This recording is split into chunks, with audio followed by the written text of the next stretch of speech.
ಈ ಥರ ಸಿನಿಮಾಗಳಿಗೆ ಸಪೋರ್ಟ್ ಮಾಡೋದು ಬಹಳ ದೊಡ್ಡ ವಿಷಯ. ಯಾಕಂದರೆ ನಾವು ಮೊದಲು ಹೋಗಿ ಅಪ್ರೋಚ್ ಮಾಡಿದಾಗ ತುಂಬ ಕಡೆ ಅಪ್ರೋಚ್ ಮಾಡಿದಾಗ ಈ ಸಿನಿಮಾವನ್ನು ಮಾಡೋಣ ನೋಡೋಣ ಅಂತ ಅಂದರು.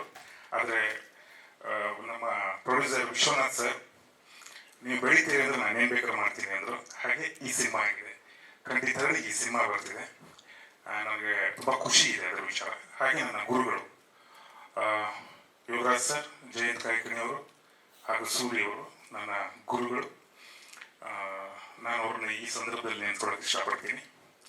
ಹಾಗೆ ನನ್ನ ತಾಯಿ, ಮುಖ್ಯವಾಗಿ ನಾನು ಇಲ್ಲಿ ಬಂದು ನಿಲ್ಲಕ್ಕೆ ಕಾರಣ ನನ್ನ ತಾಯಿ. ಯಾಕಂದರೆ ಎಷ್ಟೇ ಕಷ್ಟ ಇರಲಿ, ಏನೇ ಇರಲಿ, ನನ್ನ ತಾಯಿ ನನಗೆ ಒಂದೇ ಮಾತು ಹೇಳಿರೋದು, ಊರಲ್ಲಿ ಬಿಡ, ಮರ್ಯಾದೆ ಇರಲ್ಲ, ಊರು ಬಿಡು ಫಸ್ಟು ಅಂತ. ಸೊ ಆ ನೆನಪು, ಆ ಮಾತು ಇನ್ನೂ ನನ್ನ ಕಿವಿಯಲ್ಲಿ ಗುಂಗ್ಬಿಡ್ತಾ ಇದೆ.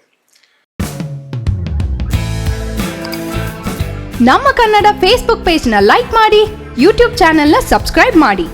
For more updates click on the bell icon. ನಮ್ಮ ಕನ್ನಡ ಡಿಜಿಟಲ್ ಮೀಡಿಯಾ.